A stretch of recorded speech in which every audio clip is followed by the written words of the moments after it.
let's start with a bit of a tool review again today. I didn't think I'd be reviewing so many tools, but you guys saw the other video the other day.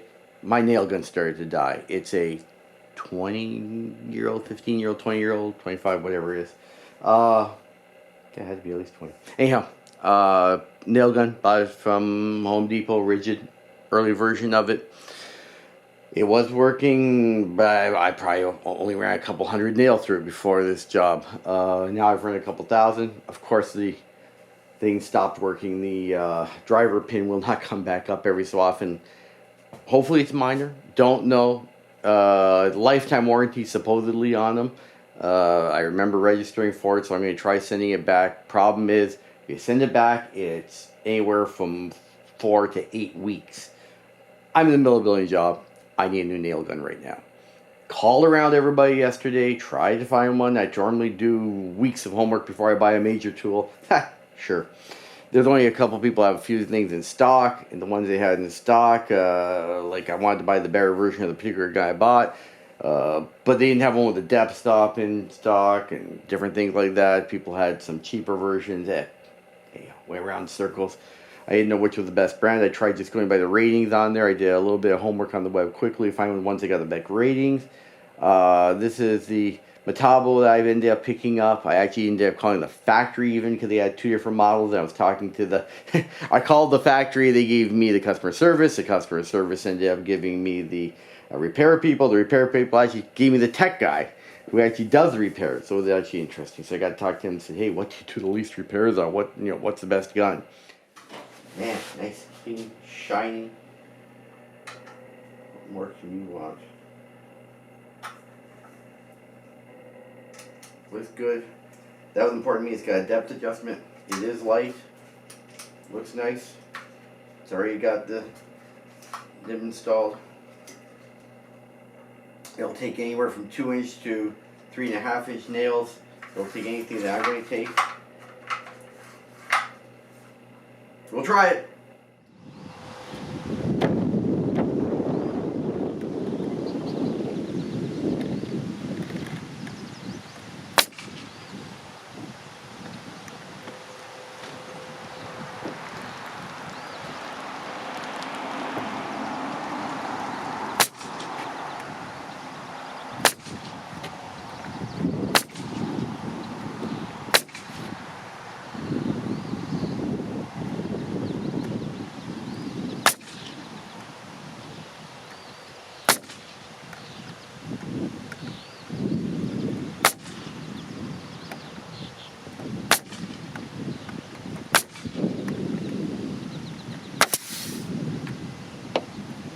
Misfire.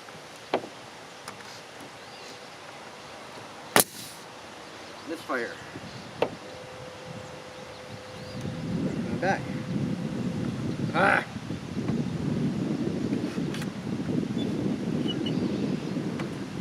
It's not good on a new gun.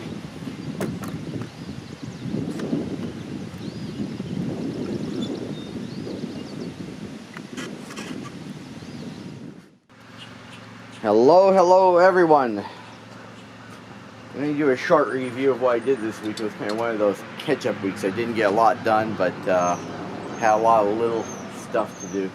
But before I do, I had a job to do. I had to pull out, I think in the end I ended up pulling out 30 some odd nails, 40 nails. As most of you guys might know, a nail gun, when it puts a nail in, it sinks it deep. And it's hard to get out a nail. So, I have a tool that I thought most carpenters at least knew what they were, but I met 2 people this week who didn't know what it was. So I thought if they don't know what it is, maybe a lot of the people watching the video don't know what it is. So I was going to do a quick show of a tool I have. Okay, hopefully you guys can see this. I call it a sliding nail pull hammer or sliding hammer. There's one company who still makes this. I found I did a little bit of homework on the web to see if I could find a new one. But it's made in Taiwan, of course. It gets a lot of the reviews from cheap metal and jaws not fitting in that.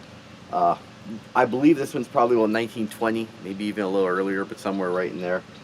I got it years ago. I don't even remember who showed me this to begin with. It might have been my buddy Timbo Terry. It might have been Patrick, the builder. I don't remember. One of the two.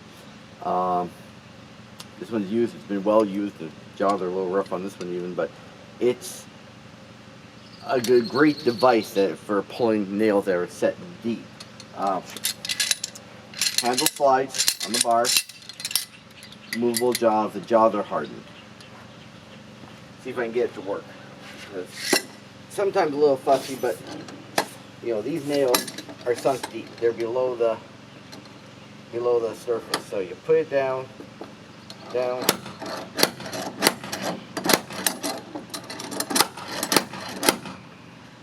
And you can see when I pound down, it's actually pounding those two teeth in beside the nail and grabbing.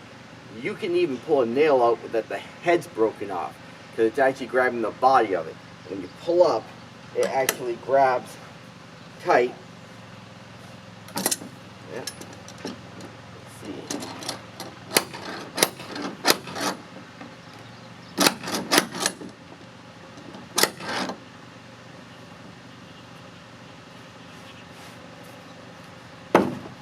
There it goes. The 3-inch ring shank nail, they're hard to pull. And really minimum damage to the wood compared to, you'd have to otherwise get one of the, they have like a crowbar, but it's got a sharpened edge on it that you can hit in. It chips all the wood out so it gets under the head.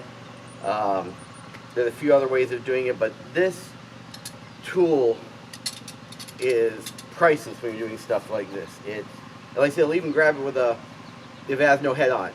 It'll grab a finish nail or just a nail at the head's broken off. You can kind of see there's nails everywhere here. I haven't cleaned them up yet.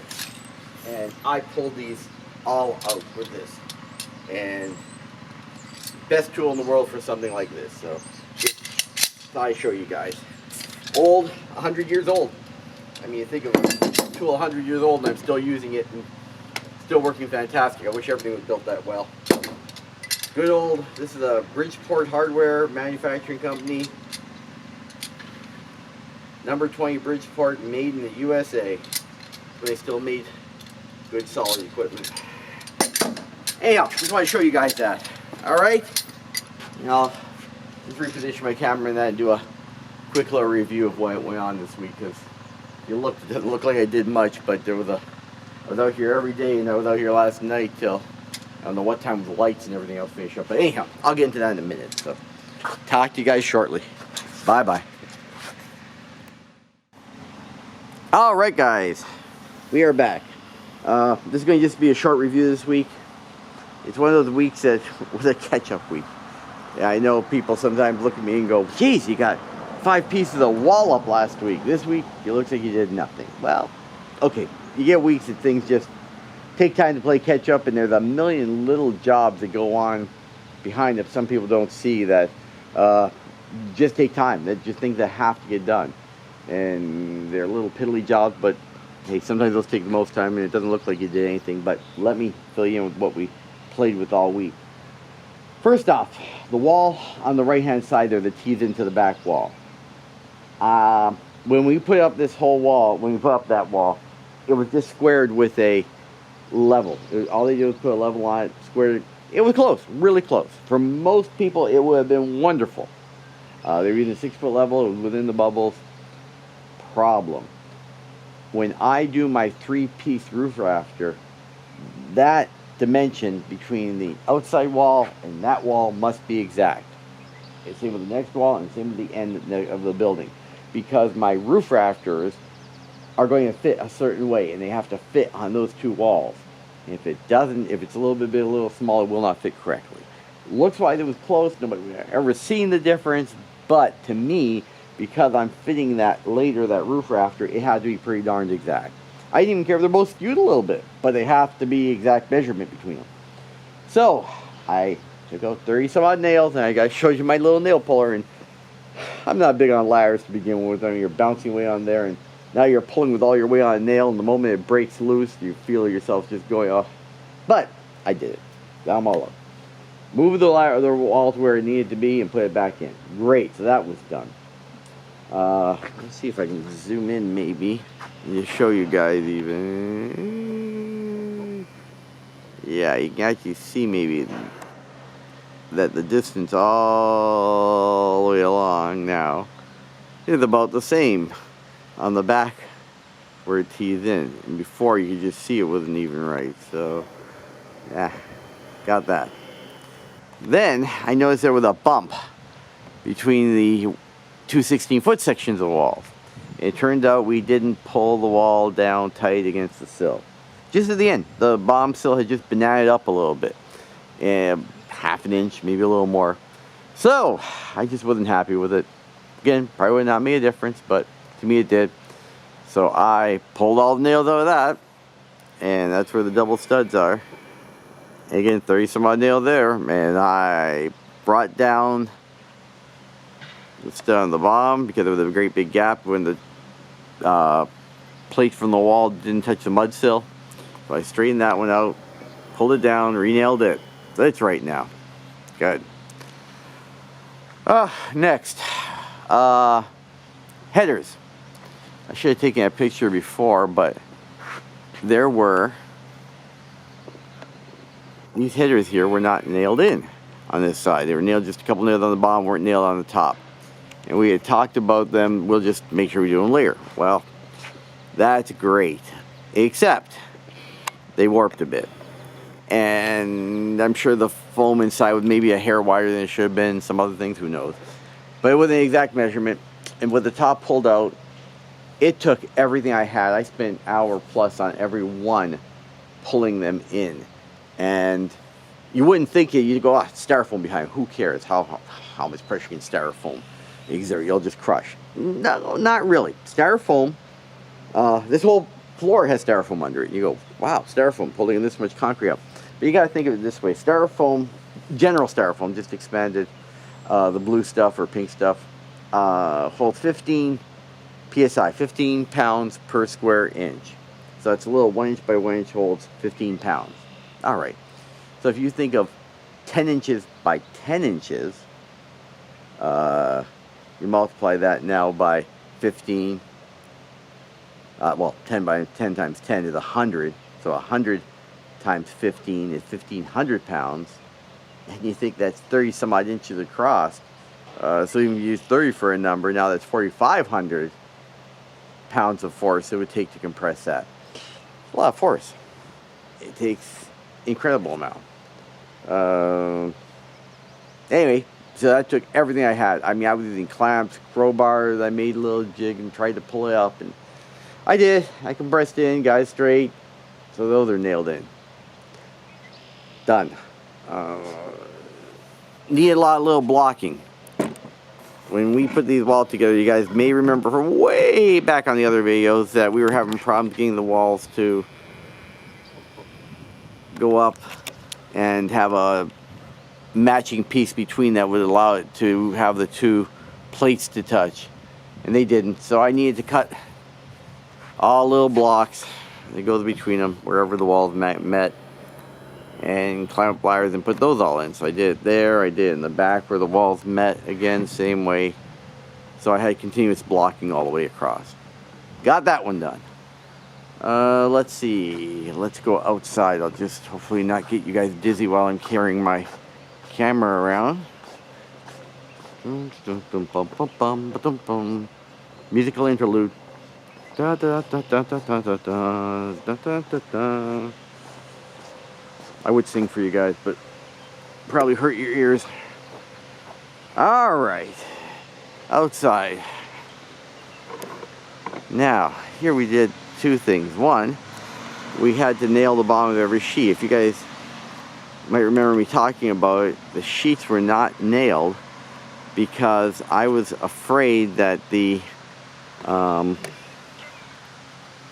mud sill was a little bit wider, because pressure treat tends to just be a little bit odd size compared to the size of the regular lumber. It's never exact, not that two pieces are anyhow, but it's even more off, maybe off by sometimes as much as 1/8 of an inch. And I was afraid that if I put the wall on, it would hold it off, because I was trying to line up the wall on the inside. Didn't care if the outside was off a little bit, but I wanted to make sure the wall plate and the mud sill lined up on the inside. So I had that loose. So I went on every sheet, nailed those in. Done. And the sheets do overlap. Let's see if I can zoom in Camera's a little wonky here. Let's see if I can zoom in a little bit, show you guys.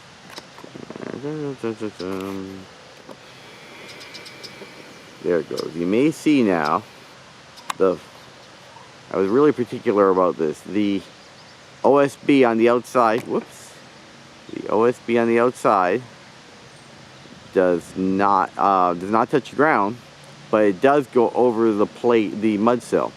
I did that on purpose because I wanted to make sure that the mud sill would tie into the wall, but OSB has a tendency to blow up if it gets wet and die. It's not meant for, it's only got no, it's not set for exposure to the weather, so I didn't want it actually touching the ground where it would wick up water and what do you call it, just start rotting away and falling apart.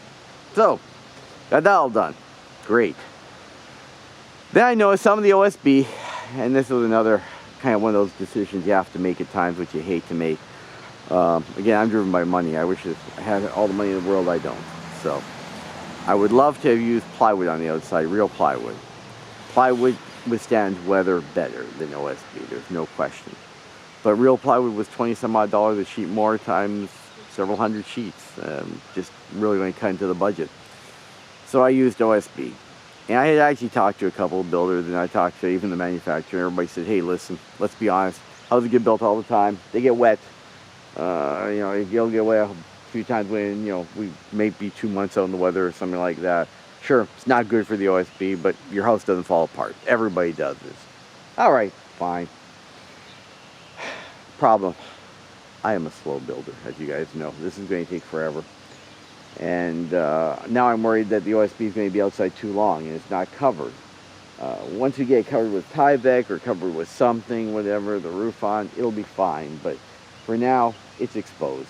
And I'm afraid that the edges are just going to blow up. I've seen a couple little spots where I'm already a little bit worried. So I was humming and hawing what to do, trying to figure out what to put on. Maria luckily remembered I had some old paint. I had like 15 gallons of paint that I used on this concrete.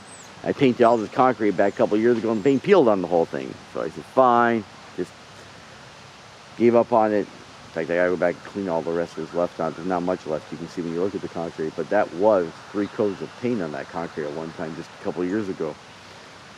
But with the leftover paint, I decided that I would attack the edges, because the edges are really what's absorbing the water. The middle of the wall's not absorbing the water, it's the edges that really absorb. The middle, you know, the sheets are made with resins and whatnot, and the resins are waterproof relatively. But the edges, wherever there's a cut, wherever there's an edge of the material, it likes to absorb the water. So I went along and crawled along the whole building and painted every edge on there and tried to waterproof it the best I can, shoved paint right into the joints and everything. Will it last forever? Obviously not. This stuff will still fall apart if it's left long enough. But hopefully, since I painted the edges, I've gained myself a couple months out of it. Just in case it takes another 2 months or whatever to get up the walls, and then we can cover it in, or 3 months, whatever it's going to take. So, not maybe the best choice in the world, but a choice I had to make back when I decided to use the OSB. And at least it should save it for me and not fall apart. So, crossing fingers, we'll see where it goes. Anyway, that was, I think, everything I've done this week. I'm sure there were a couple other little things I cleaned up and did. And that nail gun I bought, I should have had that one. I had to take it back. That nail gun failed miserably. It kept jamming on me. I remember it jammed in the first video where I showed you guys. Fine, so I took it back. I argued with it and everything else. I fought with it, tried to get it to work, didn't work fine. I thought, must have a lemon. They got a top rating. Surely must be I just got a lemon, so I went back last week, bought another one. Said, I'll use it. I didn't get through the first row of nails, not the first row, and it jammed. And I'm like, oh my God, this is nuts. So I called the factory, and I explained what was happening, and I figured it out myself. I just want to make sure they understood, you know, that I want to make sure I wasn't doing something wrong. But I decided that when you're using a thin sheathing nail, the thinner nails, which are, I think, 0.113 or something like that, which is the thinnest it's allowed to take, it got to the last 2 nails and we shoved both nails in. It looks like they made the feed ramp wide enough to take a wide nail or a narrow nail, but when you get the narrow one, they'll actually shove 2 nails in at the very end.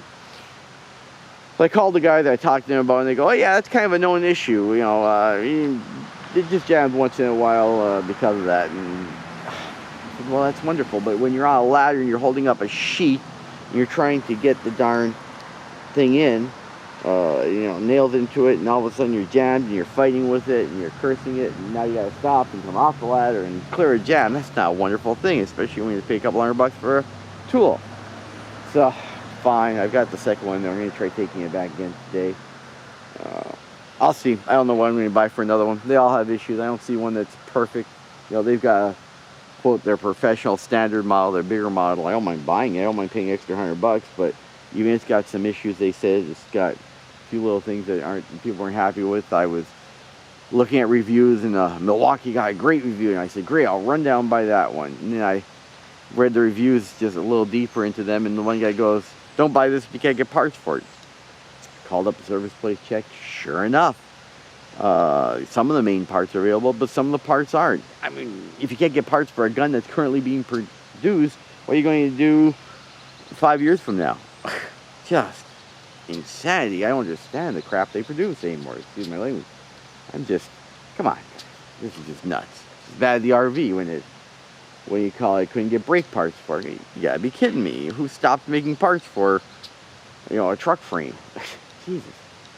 So anyhow, I'm going to try taking that one back. I luckily got a call from Home Depot that mine has been repaired and ready to pick up. So we'll go pick that one up today. It's supposed to rain anytime. I've been sprinkled on a couple times, so this will be a down day. So I'll play catch up and go pick that gun up.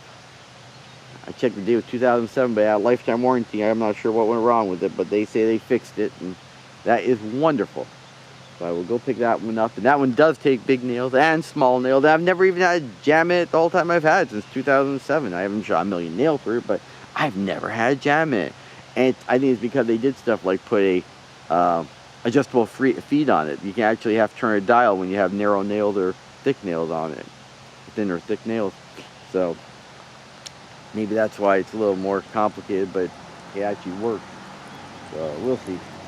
Anyways, that is my excitement for the week. And like I said, we're just being a little bit of rain. It's supposed to come down for a day and a half, so I think we'll be inside just playing catch up. Maybe I'll drop the roof rafter that I haven't drawn, but I probably made a couple little changes. I want to check them to make sure the drawings are correct, and we'll send those off for a quote, because I think that another couple of weeks we'll have the walls up, then those things might take 4 or 6 weeks to come in.